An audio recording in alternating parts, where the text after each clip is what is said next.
What's up YouTube, this is Joe from Zephyr Wargames and I'm bringing to you guys an update to Predaplants. Now Predaplants received two new cards of support from the Soul Fusion, that being the brand new Predaplant Dracotaspelia. I'm probably butchering that name, but the brand new fusion monster, as well as Predablast. Now these cards really help the deck's consistency in terms of like what fusions it can make, its stun potential, as well as getting Predator counters onto the field so you can use your other cards and effects, because the Predaplants do revolve around Predator counters at times for some of their effects, and some of their effects are actually really good, but they just didn't have enough ways to get Predator counters onto the field until now. So with all that said and done, guys, I'm going to go through this deck profile and explain some of the card choices I have in here. So because I have a few unique decks that mostly I play, and I don't see many other people play. So starting off with the best Predaplant as always, Predaplant Orpheus Scorpio. Ditch a monster, summon a Predaplant from your deck, go off with your plays.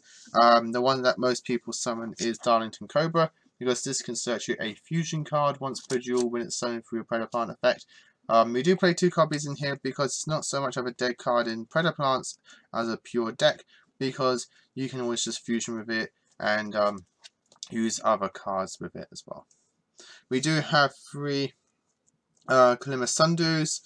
This lets you fusion summon from your hand or field, using itself as a fusion on legs, as you could say, and literally just go into your big fusion plays. You can also fuse monsters on your opponent's field that have Predator counters on it, and when they have Predator counters on it, they get treated as dark attributes, so you can summon your Starving Venom Fusion Dragon, your Chimera Flesia, and other stuff like that.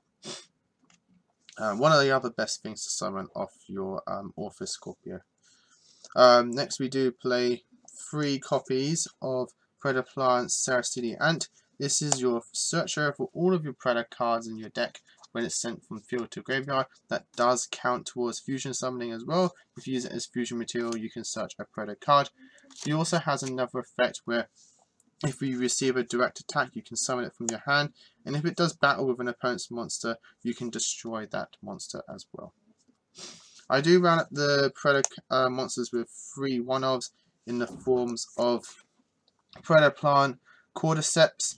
During your standby phase, you can banish this card from your graveyard, then target 2 level 4 or lower Predaplant monsters in your graveyard, special summon them. Also, for the rest of this turn, you cannot special summon monsters except fusion monsters, nor normal or set any monsters.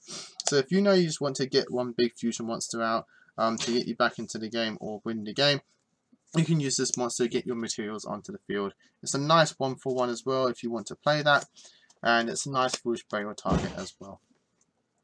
Next I play 1 Predaplant Josephine Hydra.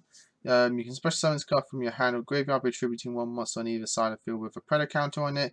You can also special summon. You can only special summon Predaplant Josephine Hydra once per turn this way, and then during either player's turn, if this card is on the field or in your graveyard, you can banish 1 other Predaplant monster from your graveyard, then target 1 face-up monster opponent controls. It loses 500 attack. So I'm going to use that once per turn.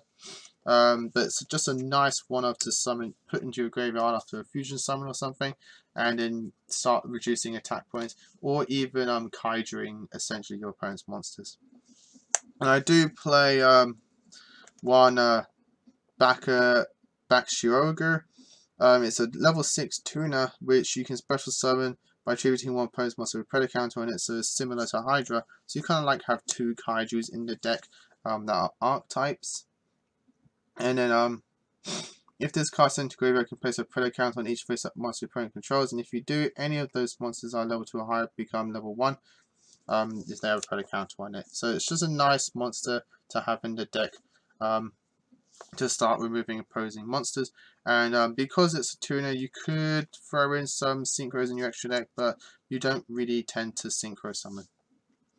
Next, 3 Lone Fire. It's a plant-based deck. You want to have 3 Lone Fire. To run up the monster, I do play 1 Darkest Diablos. I forgot to actually put into the extra deck Link Karibo I'm going to get that now, actually, along with one extra card.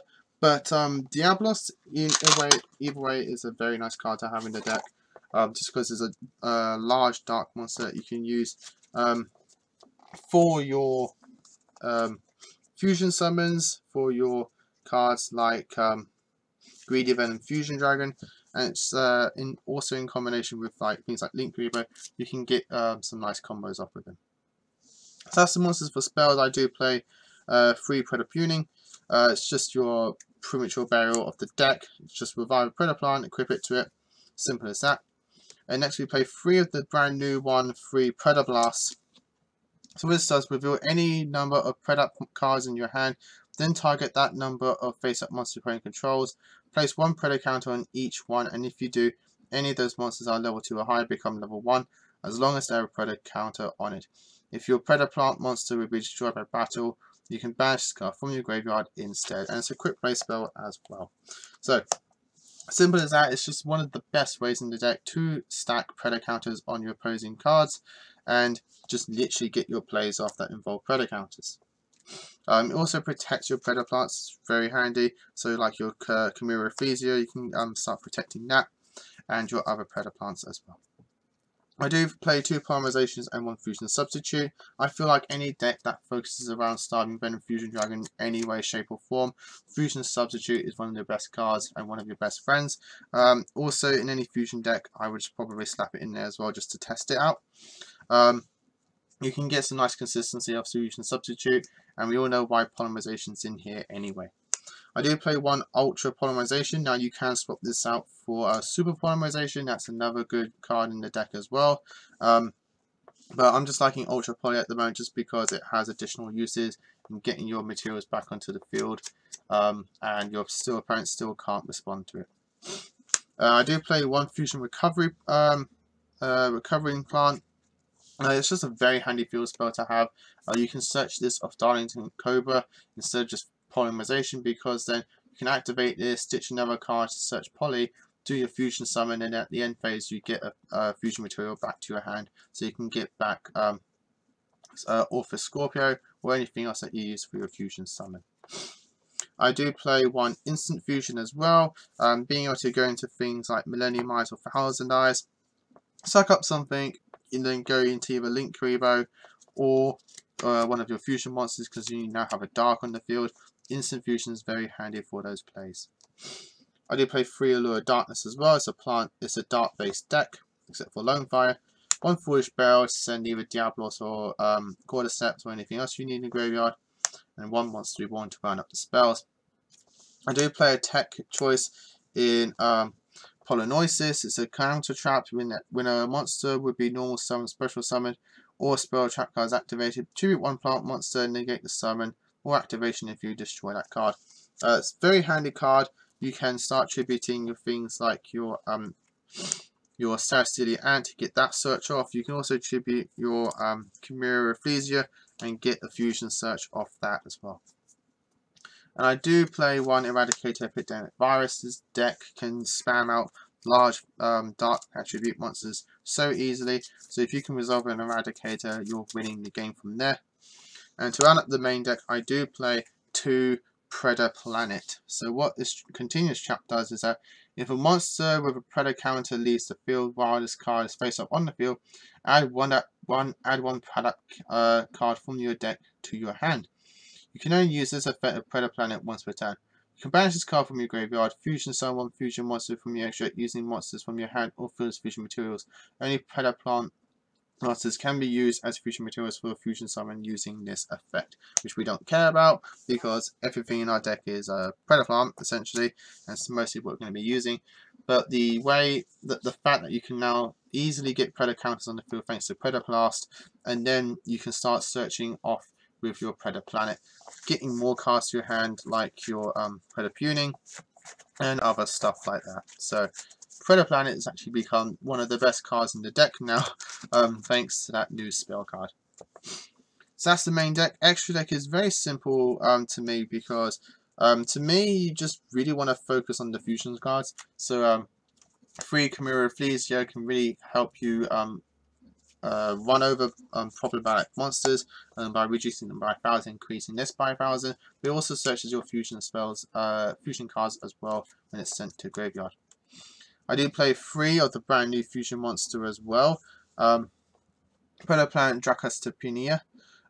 Takes a fusion monster and 1 dark monster, so it's very splashable in most decks, even including Fluffles. Fluffles can really use this card as well.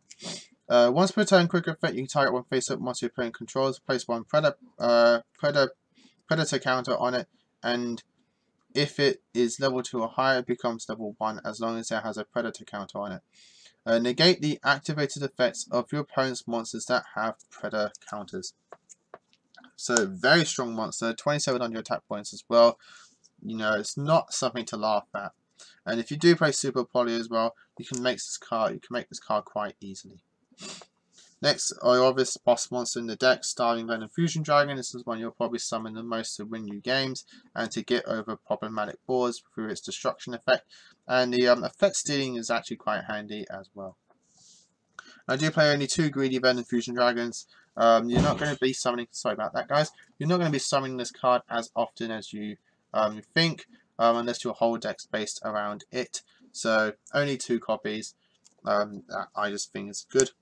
1,000 Ice Restrict, you can put Millennium Rise in here as well. It's completely up to you. And the rest of the deck is just literally easy to summon Link monsters for you. So my best options are Link Kuriboh and Wee Witch Apprentice. When it comes out for the Plant Link monster, you definitely put that card in here as well. So that, guys, is the deck. I hope you all enjoyed it. Leave a comments down below what you think of the build, what you would do to change it. I really like how Predaplants are now, and that's just it. So guys, leave a comment down below, like, comment, subscribe to the channel. Until next time guys, as always, happy dueling. What's up YouTube, thanks for watching that video. I hope you liked it. If you did, hit that like button, and of course don't forget to hit that big red subscribe button in the bottom left hand corner and the notification bell so you don't miss out on anything. We've got more deck profiles, duels, pack openings and many more Yu-Gi-Oh videos coming up for you all year round, so don't forget to stay tuned for all of that. Thanks, and as always guys, happy dueling.